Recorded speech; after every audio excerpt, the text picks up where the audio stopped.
Mercedes Colwin, trial attorney, with us now. Mercedes, zoom out and be fair about this.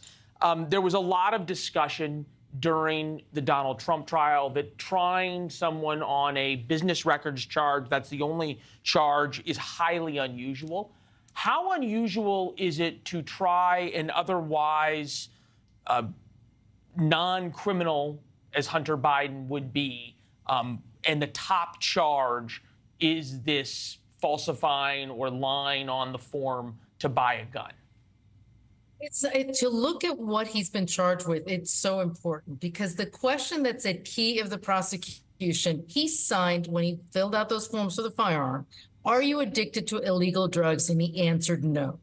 The reasons why that question is so pivotal, and it's a question so pivotal for prosecutors around the country, that if others have lied in that form, it is something that should be looked into and prosecuted under their discretion, is because can you imagine if individuals who are addicted to drugs, what could happen with the use of that gun?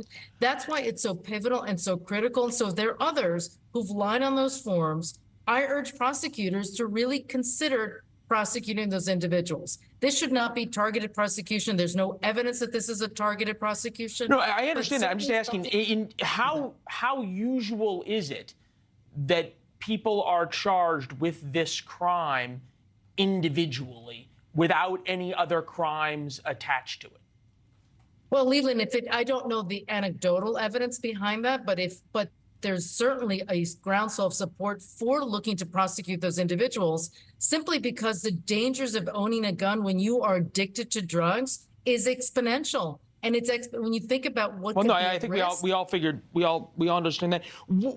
In terms of the judge and the jury here, what are the lawyers going to be looking for in jury selection versus, say, what the New York attorneys were looking for jury selection in the Donald Trump case? So certainly during voir dire, they're going to have to ferret through any sort of underlying bias. So if there's individuals that are angry at the country, angry how the president is running the country, those biases have to be ferreted out. Those individuals have to be excluded. If there's predisposed biases to individuals that have addiction, those individuals have to be removed as well. As a defense attorney, I would look for very open-minded, smart jurors to sit on the jury and to really, truly give their all to their civic duty of being fair and impartial when it comes to doing this prosecution and making a decision. Thanks for watching, everybody. Go to joinnn.com to find NewsNation on your television provider. Also, don't forget to click that red subscribe button below to get more of NewsNation's fact-driven, unbiased coverage.